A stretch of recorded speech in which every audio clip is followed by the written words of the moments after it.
ربي صل على محمد أحلى الورى منطقا وأصداك يا ربي صل على محمد وافتح من الخير كل مغلاق. Kita nggak pernah tahu apa yang akan kita makan esok hari. Begitu bukan? Kita nggak pernah tahu apa yang akan kita makan esok hari. Kita nggak pernah tahu nasib kita besok nih apaan, kita nggak pernah tahu. Ibu-ibu saudara sekalian yang saya muliakan, dan Allah tuh Bu, kalau mau ngabisin harta orang, Allah mau banyakin, ngurangin harta orang, ya Allah Bu, sekejap mata. Ibu-ibu saudara sekalian, pagi hari pada beberapa tahun silam di kota Aceh, ibu-ibu saudara sekalian, pagi hari itu mereka nggak ada yang tahu. Nggak ada yang tahu apa yang terjadi. Pagi hari itu ada ibu-ibu yang marah sama anaknya karena anaknya lupa bawa PR.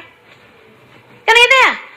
Ada yang seorang suami marah-marah sama istrinya karena masakannya hari itu tuh jadi nggak enak gitu. Ada istri juga yang bilang sama suaminya kan, kamu kenapa? Belum kamu bayar nih tagihan yang ini, kamu memang dasar. Jadi suami nggak bener nih, kenapa sih kamu lupa bayar tagihan ini itu misalnya gitu. Ibu-ibu sekalian, jam 8, jam 9 pagi hari itu terjadilah tsunami yang menghancurkan.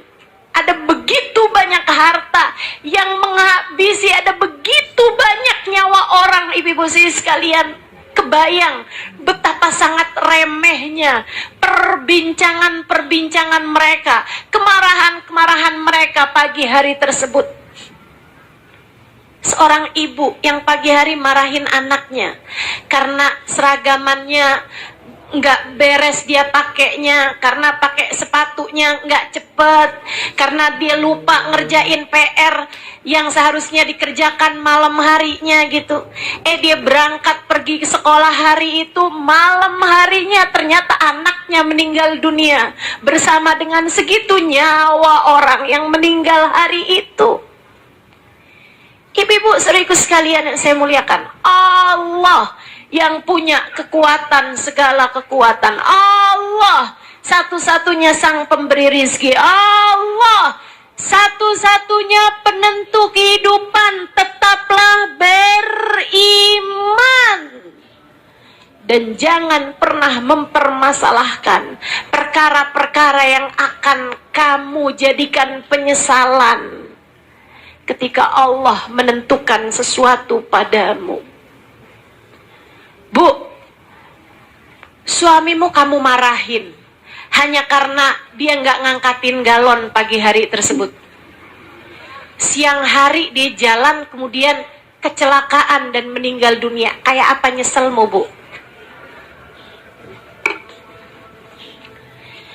Saya satu hari pernah jumpa sama seorang kawan saya dekat, tapi saya udah lama nggak ketemu sama dia. Saya ceritain nih ibu-ibu nih. Hari Selasa, saya jumpa sama seorang kawan, saya dekat sekali saya sama dia. Cuman berapa tahun itu saya jarang ketemu sama orang tersebut. Saya ketika ketemu dia di majelis, dia nyamperin saya pelukin dia. Saya pelukin. Habis selesai saya bilangin juga, nanti jangan pulang dulu ya, saya bilang. Begitu selesai majelis, saya samperin dia lagi, saya pelukin dia lagi. Saya bilangin sama dia, saya sayang sama kamu. Kamu adalah sahabat saya dunia akhirat. Saya sayang kamu adalah sahabat saya dunia akhirat. Jadi sekalian, saya hari Rebo, hari Kamis, malam Jumat, pagi Jumat, saya dengar kabar dia meninggal dunia. Ibu-ibu saudaraku sekalian saya muliakan, saya sangat sedih ditinggalkan sahabat saya ini. Hati saya rasanya kehilangan gitu. Saya kehilangan sahabat saya ini, Bu. Akan tetapi saya tidak menyesal karena kalimat terakhir yang saya sampaikan kepadanya adalah saya sayang sama kamu, kamu sahabat saya, dan saya tidak akan pernah meninggalkan kamu dunia akhirat.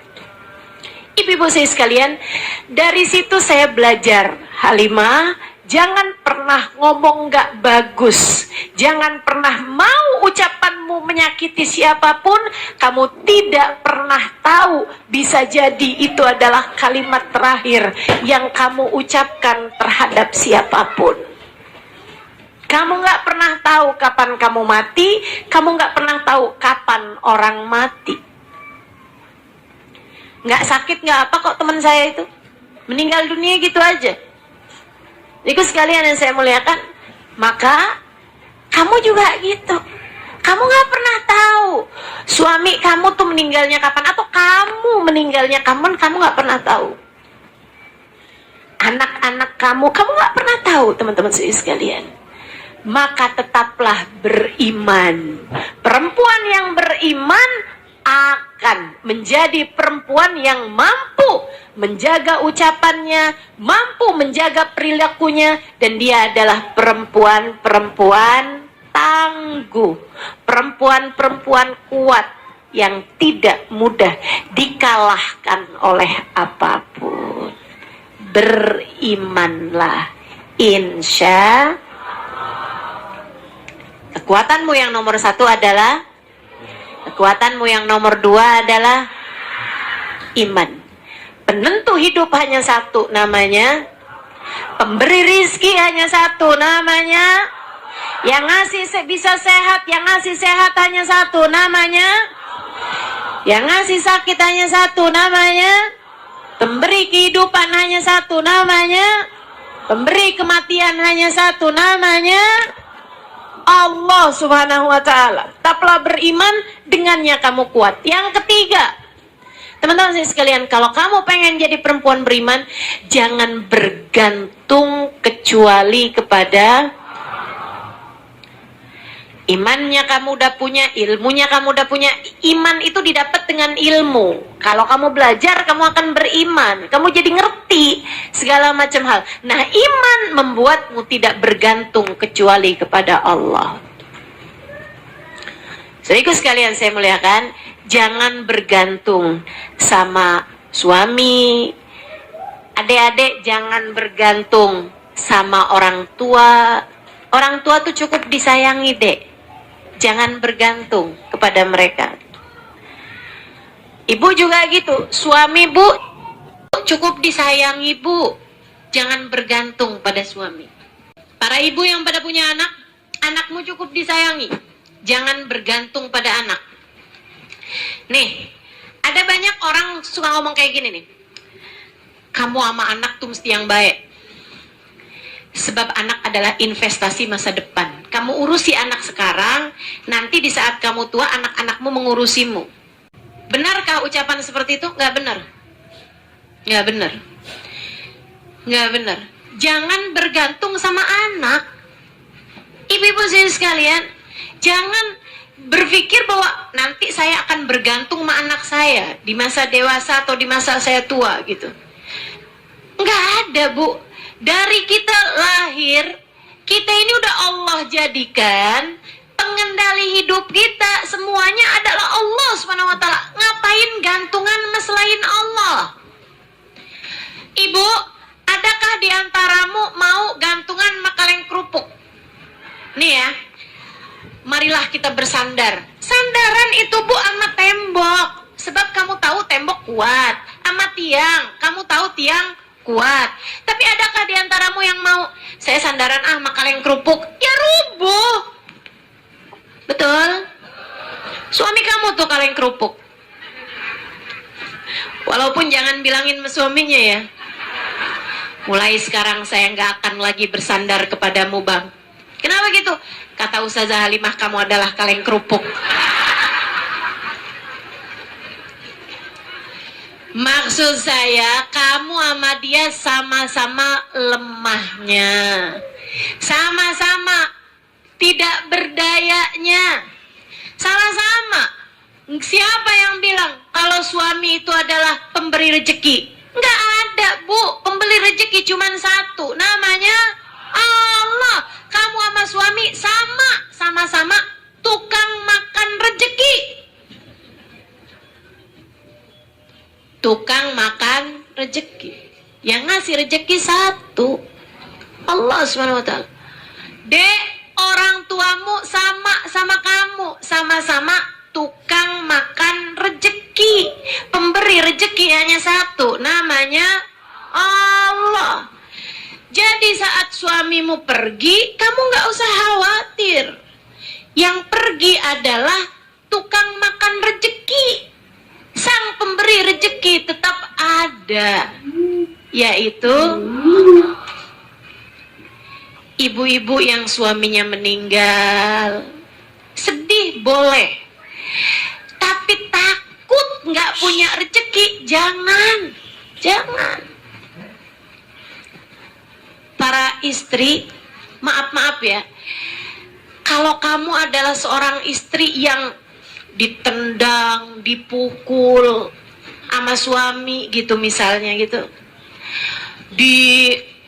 ditonjokin jadi samsak tinju dah pokoknya gitu kan, ditampar, dikatain segala macem gitu.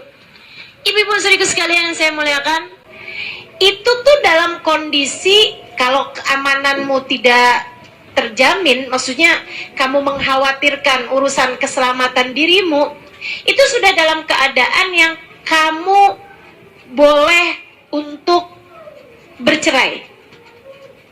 Kamu nggak usah takut tuh, udah wah suami mengancam nih, apalagi dia mabuk gitu kan. Biasa mabok, kalau mabok mukulin kamu, kalau mabok bisa nendang kamu misalnya gitu. Buruan cari keselamatan, tinggalkan suamimu, bawa anakmu kalau kamu emang udah sempet punya anak. Teman-teman saudaraku sekalian, tinggal di tempat yang aman, suami kamu tinggalkan, gugat cerai kepada suami model seperti itu. Jangan sampai, Ustazah, kalau saya bercerai dari dia, saya makannya dari mana? Nih, kamu lupa. Bahkan dari sejak kamu berada dalam rahim ibumu, Allah sudah sampaikan kepadamu rezekimu. Jangan bergantung kepada suami. Berarti boleh ya Ustazah, saya digampar suami saya langsung tuntut cerai gitu. Baru sekali Ustazah, itu juga karena saya duluan yang gampar dia. Ya jangan.